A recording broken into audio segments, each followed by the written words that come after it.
Y estamos en nuestro espacio de cirugía plástica con el doctor Rodolfo Dalpino. Hola Rodolfo, ¿cómo estás? ¿Cómo estás, Claudio? Un gusto estar con vos nuevamente. Bueno, gracias igualmente. Y bueno, vamos a hablar de uno de los temas más pedidos estadísticamente, que es el tema de los implantes mamarios. Y vamos a comenzar viendo un poco los tipos de implantes que existen. Sí, como vos dijiste bien, Claudio, es una de las principales consultas en los consultorios nuestros de los cirujanos plásticos.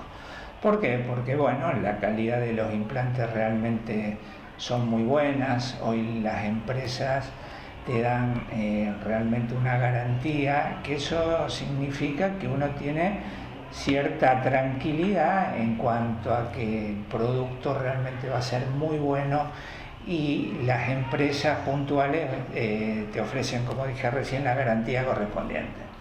Mira, los tipos de implantes, tenemos los implantes lisos, los implantes texturizados y los implantes de poliuretano. Obviamente se indicará de acuerdo a cada caso, a la colocación en cada plano que uno utilice. Por ejemplo, los implantes lisos están indicados generalmente cuando la colocación es muscular. El implante texturizado es más indicado en pacientes cuando se coloca debajo de la glándula mamaria, o sea, subglandular o subaponeurótico, y los implantes de poliuretano se reservan para generalmente esos pacientes que ya han tenido varios encapsulamientos en cuanto a los implantes anteriores que se han colocado, que es un caso raro, pero bueno, hay casos de ese tipo. Entonces bueno, ahí se indican los implantes de poliuretano. Además tenemos diferentes perfiles en cuanto al implante. ¿A qué me refiero al perfil? Tenemos un perfil bajo, o sea que tiene una anchura más que el espesor, un perfil moderado y un perfil alto. Últimamente algunas empresas tienen lo que se llaman implantes ultra altos, que es lo que dan una mayor proyección a la mama y el ancho del implante no es tan grande. También tenemos los de forma de gota, o sea, los de forma, o los anatómicos, como se llama, que básicamente están reservados solamente en pacientes que tienen muy poco tejido glandular. Entonces, ese implante anatómico son los que se indican en este caso.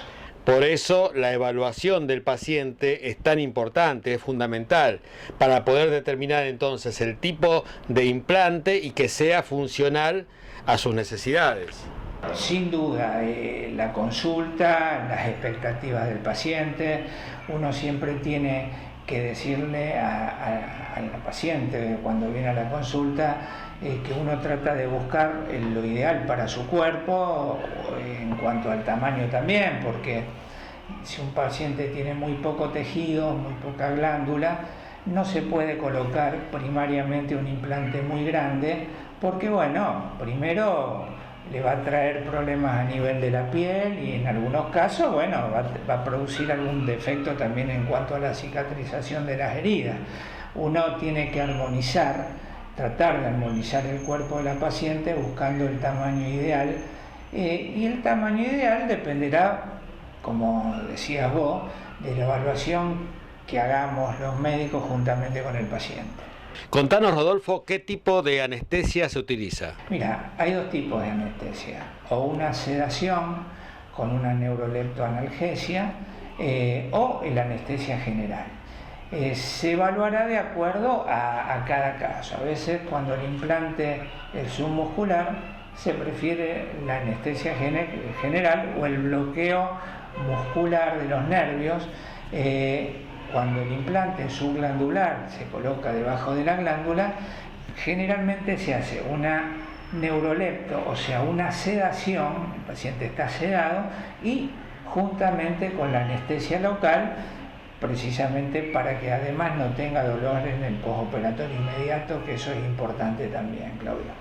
Bueno, vamos a hablar un poco entonces ahora del postoperatorio, ya sea en el corto o en el largo plazo. ¿Cómo es? Mira, nosotros le decimos al paciente que va a salir con una faja o un top elastizado, deberá cuidarse bien las primeras 48 horas, que es el tiempo en que se requiere que el paciente haga reposo, obviamente va a tomar calmantes, antibióticos, más o menos durante una semana, 10 días, las dos cosas.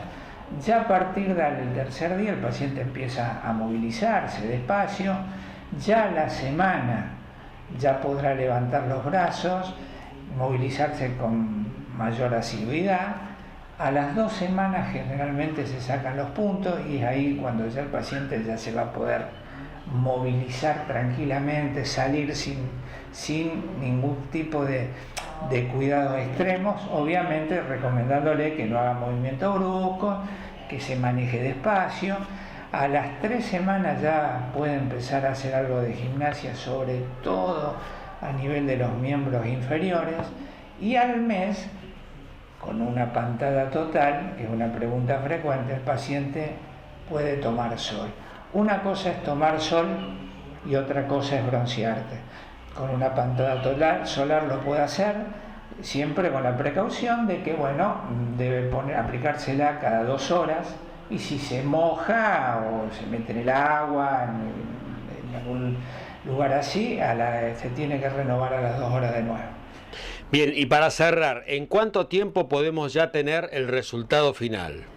Mira, el resultado definitivo tenemos que hablar entre el tercer y cuarto mes, porque es el tiempo que ya la mama se va adaptando, se va acomodando, ya el efecto inflamatorio ya se dio, y sobre todo ya en ese tiempo el paciente ya se encuentra como que ese implante ya forma parte de su cuerpo, y bueno, es más o menos en ese tiempo. Bueno, Rodolfo, vamos a contarles a la gente dirección y teléfono donde pueden comunicarse. Bueno, la dirección es Santiago 1354 y el teléfono es 440-1755. Bueno, muchas gracias. Gracias a vos, Claudio. Nosotros seguimos con más Televida.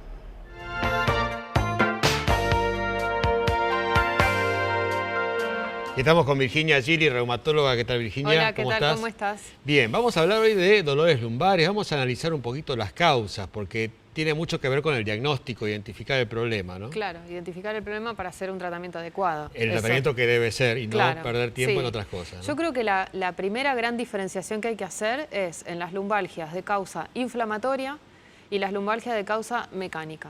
Las de causa inflamatoria las vamos a nombrar, pero por ahí no nos vamos a explayar mucho, que son en general las artritis o las enfermedades autoinmunes. La más paradigmática que produce una lumbalgia de causa inflamatoria es la artritis seronegativa, la espondilitis anquilosante, la artritis psoriásica, todo ese grupo de enfermedades. Bien. Y lo más característico que tiene ese dolor inflamatorio es que es un dolor que mejora con el movimiento y empeora con el reposo. Son los pacientes que se levantan duros a la mañana. Claro, amanecen ya con Amanece toda con la dolor rigidez. y con el correr del día, cuando se va moviendo, Sí. afloja el dolor. Sí. Esa es la característica de la inflamatoria. Y por otro lado tenés la lumbalgia mecánica inespecífica, que se llama, que en realidad inespecífica no tiene nada, que es un término viejo, pero ahora se sabe que sí la afección es ligamentaria, muscular, articular, y inclusive puede también haber compromiso radicular, y entonces ahí tendríamos una lumbalgia con compromiso neuropático. O sea, Y ya esa, a diferencia de la otra, con el movimiento, con el trajinar del día, empieza empeora. a... O sea, los pacientes se levantan. Es completamente al revés la secuencia de dolor. El paciente se levanta bien y cuando empieza a hacer las actividades empeora. Y hay una particularidad que es la lumbalgia mecánica inespecífica, en donde hay afección ligamentaria de los ligamentos que tienen que darle estabilidad a la pelvis, Sí. en donde el síntoma más característico es que el paciente no puede estar parado mucho tiempo, no puede estar sentado mucho tiempo, inclusive a veces a la mañana se levanta con dolor, no la rigidez de la lumbalgia mecánica, pero o sea, le cuesta estar en la cama, Claro. y eso es bien de afección ligamentaria. Bien. Eso obviamente hay que tratarlo también. Lo que pasa es que cuando hay afección de ligamentos y hay inestabilidad en la zona, generalmente también hay contractura muscular refleja y, digamos, es como un combo que hay que tratar todas las estructuras en ese caso. Claro, porque lo que ha hecho que en algún momento se llamara inespecífico era esta cuestión de la zona difusa. Claro, y además de vos hacías radiación. estudios de diagnósticos por imágenes y no tenés una lesión, o sea, vos no ves un desgarro, excepto que tenga una hernia de disco con compromiso de raíz, no encontrás otra cosa. Claro. Es todo, te diría, funcional, tiene Bien. que ver con patología funcional. Entonces tenemos las inflamatorias y las mecánicas. Las mecánicas. ¿Cuál es más fácil de tratar? Te diría que, mira, si haces bien el diagnóstico... crónicas, ¿no? Sí, pero si vos haces bien el diagnóstico y usás la medicación adecuada para modular el sistema inmune y que no agreda las estructuras, podés mantener al paciente en remisión durante muchísimo tiempo. Claro. Ahora, en la lumbalgia mecánica en específica se puede resolver el problema, porque si vos haces un buen plan de rehabilitación, le volvés a dar estabilidad a la zona, haces ejercicios, haces medicina regenerativa para tratar de reparar o regenerar tejidos que están lastimados, el paciente se puede curar, claro, sin duda. Claro. La única cuestión en lo que es la lumbalgia mecánica es que hay un montón de tips que el paciente tiene que corregir porque hay que tratar de que no se relastime. Todo lo que es medicina regenerativa va a generar alivio porque mejora la estructura. Pero si nosotros no sacamos los factores que hacen que eso se lesione, se vuelve a lastimar y vuelve a doler. Y no hay que dejar que pase el tiempo, porque si no ya después se complica con cuestiones artrósicas también, sí, ¿no? porque esa inestabilidad hace que la articulación se desgaste más. O sea, una articulación que esté inestable tiene más desgaste articular y eso es lo que genera el proceso de artrosis. Bien. Lo mismo en la pérdida de fuerza muscular. Entonces, cuando aparecen los primeros dolores hay que consultar. Deberíamos consultar porque muchas veces se pueden hacer correcciones, a veces ortopédicas, como por ejemplo poner una plantilla, modificar el calzado, o una cosa tan simple como cada 1 hora te levantás y caminás un ratito, porque eso activa de nuevo los receptores de estabilidad y hace que el ligamento no se debilite. Son cuestiones muy simples que se pueden implementar para justamente evitar lastimar. Claro, hay que hacer un tratamiento que abarque todo, desde la pisada, sí, ¿no es cierto? Desde correcciones, o sea, medidas que bajen la carga de la articulación, como ser la plantilla, un calzado adecuado, si es necesario un bastón o cualquier elemento de descarga de peso. Hay que hacer un plan para aumentarle la capacidad de adaptación a ese sistema. Por ejemplo, una persona que está 8 horas sentada durante el día, hay que ver de qué manera yo le saco carga, la carga estática, que es a veces mucho peor que la dinámica. Claro. Por ejemplo, esto que te decía, cada 1 hora levantarse, todo lo que es el trabajo con kinesiólogo, que hay con un buen plan de rehabilitación, y después, bueno, todo lo que sería el revoque, que es tratar de reparar ligamentos y estructuras con medicina regenerativa. Por eso hay que mejorar algunos hábitos, cambiarlos, ¿eh? Y también analizar los casos de gente mayor que por ahí, esquivando otros dolores, otros problemas, termina en una lumbalgia, ¿no? Y en ese caso ya hay que resolver varias cosas. Sí, y además no nos olvidemos que en general la región de cadera y lumbar trabajan con rodilla, con tobillo, o sea, con toda la cadena de miembro inferior. Muchas veces empiezan con dolor de rodilla, pero en realidad el principal problema está arriba, la inestabilidad está en la cintura pelviana. Por eso, lo bueno de ustedes allí en Síntesis Medical es que hacen una visión global del problema, sí, ¿no? la idea es, un análisis biomecánico completo, porque como para poder resolver todos los puntos. Si no es como que arreglamos una parte y el resto vuelve a complicar el problema. Sí, es como yo le explico a mis pacientes. Si hacemos proloterapia o plasma rico en plaquetas, suponete, y no corregiste el problema, no sé, seguís pisando mal o seguís... es como el revoque se cae. Si no arreglaste el caño, el revoque se va a caer. Entonces, va a estar bien un tiempo y se va a volver a empezar. Podemos revocar todas las veces que quieras, pero no creo que eso sea la idea. Perfecto. Bueno, vamos a contarles a la gente dónde pueden comunicarse. Bien, el teléfono es 341-5646-608. Bueno, Virginia, muchas gracias. Gracias a vos. Vamos a encontrar. Vamos a un corte y ya venimos con más. Tratamiento para el dolor sin medicación. Vivía tomando medicamentos. De noche no podía dormir el dolor. Y ahora hago todo en mi casa. Rosario, Nueva Dirección, Francia 912, 437-7565.